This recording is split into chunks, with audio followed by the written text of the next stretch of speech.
Ya, halo selamat sore pemirsa, berjumpa lagi bersama kami dalam program Suara Parlemen Petang, edisi Selasa 25 Agustus 2020 bersama saya Dadi Ramadan. Kami sudah menyiapkan beragam informasi seputar dinamika dan aktivitas kegiatan Dewan Perwakilan Rakyat Republik Indonesia yang akan kami sajikan kepada Anda. Dan tema kita pada hari ini yaitu terkait dengan BLT Ketenagakerjaan yang terkendala oleh data. Namun sebelum kita membahas terkait dengan tajuk utama tersebut, kita akan membahas dulu apa saja menjadi headline media online yang terbit pada hari ini pemirsa.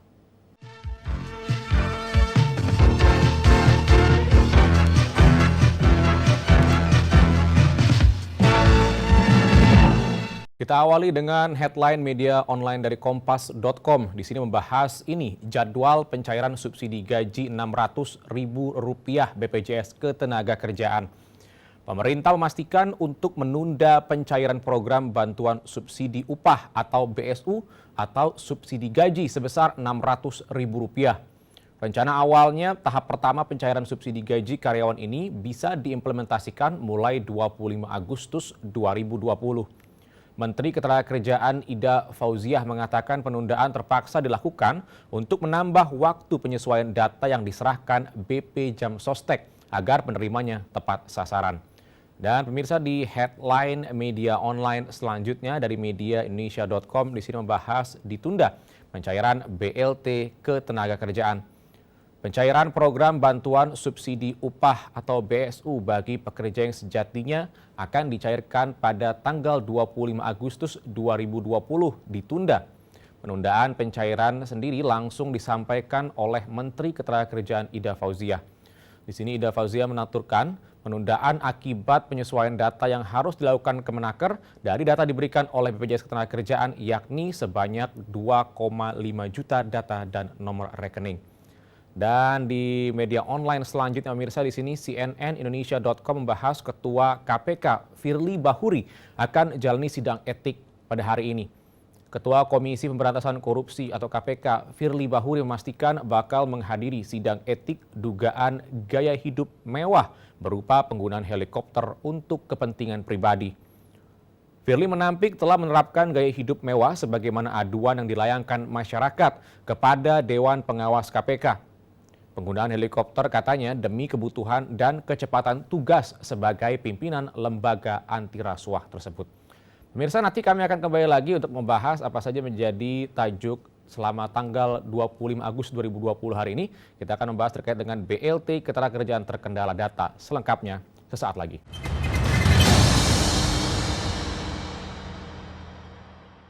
Presiden Republik Indonesia menargetkan pertumbuhan ekonomi pada tahun 2021 sebesar 4,5 hingga 5,5%.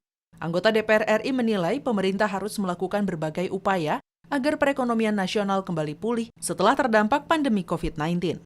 Usai rapat paripurna pembukaan masa sidang pertama di Gedung Nusantara DPR RI Jakarta, anggota Komisi 11 DPR RI Heri Gunawan mengatakan, pemulihan perekonomian nasional tidak terlepas dari meningkatnya daya beli masyarakat. Program bantuan langsung tunai bagi karyawan swasta dengan gaji di bawah 5 juta rupiah diharapkan menjadi stimulus untuk mendorong daya beli masyarakat tetap bergairah di tengah pandemi COVID-19. Tentunya untuk menaikkan daya beli. Itu salah satu cara yang tercepat. Yang tercepat menaikkan daya beli. Ada beberapa dana yang digunakan terkait masalah pemulihan ekonomi nasional. Namun menurut hemat kami masih belum optimal. Jadi akan lebih baik ini dioptimalkan seperti itu untuk pemulihan ekonomi nasional terkait dengan daya belinya. Anggota Komisi 9 DPR RI Saleh Partaunan Daulay berharap Hari Ulang Tahun Republik Indonesia ke-75 menjadi momen pemicu pemerintah dan seluruh kalangan masyarakat Indonesia untuk pulih dari dampak pandemi COVID-19. Pemulihan di berbagai sektor terutama ekonomi, kesehatan, dan pendidikan akan menguatkan Indonesia untuk bersaing dengan negara lain. Karena tanpa adanya kebangkitan dari sisi ekonomi, kesehatan, pendidikan, dan sosial ini, agak susah kita untuk bisa bersaing di pentas global, di pentas internasional. Tim Liputan TVR Parlemen melaporkan.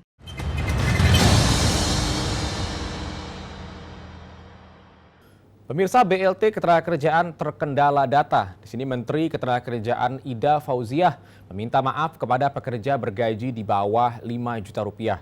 Pasalnya janjinya untuk bisa mencairkan bantuan langsung tunai atau BLT sebesar Rp600.000 kepada pekerja golongan tersebut yang dimulai pada Selasa hari ini gagal terwujud.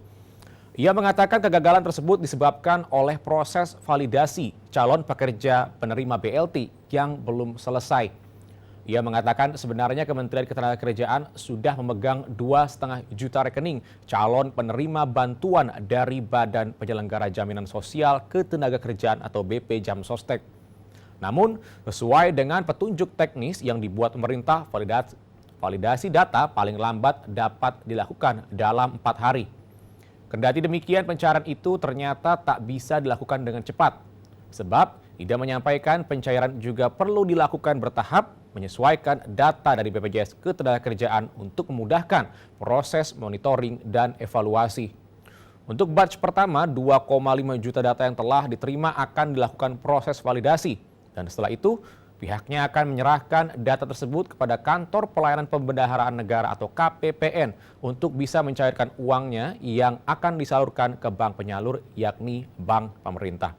Pemirsa, nanti kami akan kembali lagi untuk membahas tajuk utama ini, jadi pastikan Anda jangan kemana-mana, tetaplah bersama kami dalam program Suara Parlemen.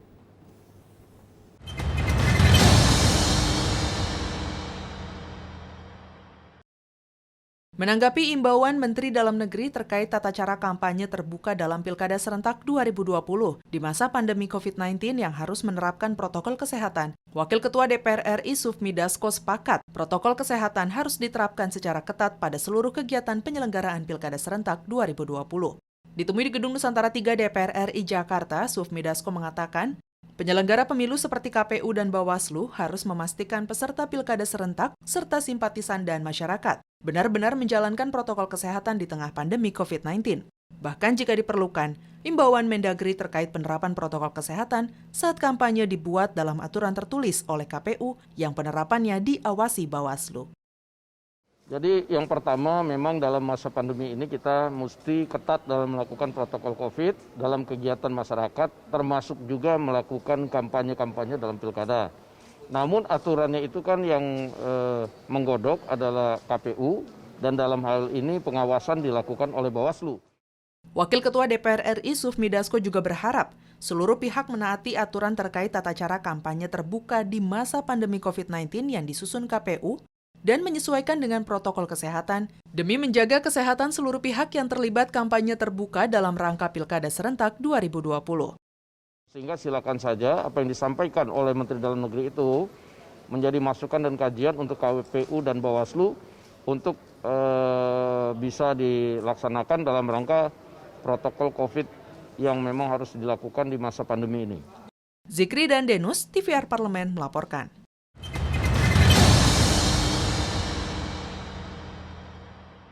Ya, terima kasih Anda masih bersama kami. Biasa kita masih membahas terkait dengan BLT terkendala data. Di sini Ida menambahkan untuk pegawai pemerintah non-PNS atau PPNPN sepanjang PPNPN tersebut menjadi peserta BPJS Ketenagakerjaan maksud kami, maka ia termasuk menerima program bantuan subsidi gaji atau upah. Semula bantuan subsidi dari pemerintah ini diperuntukkan bagi karyawan swasta yang bergaji di bawah 5 juta rupiah. Namun setelah koordinasi rapat lintas kementerian, lembaga memberi kesempatan PPNPN yang tak menerima gaji ke-13 dan sebagai peserta BPJS Ketenagakerjaan.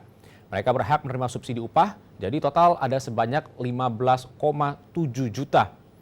Anggota Komisi 9 DPR RI Rahmat Handoyo mendesak pemerintah untuk segera mencari solusi agar tenaga kerja guru honorer yang penghasilannya di bawah dari upah minimum regional juga bisa mendapatkan dana subsidi pekerja Rp600.000 meski mereka tidak terdaftar dalam BPJS Ketenagakerjaan.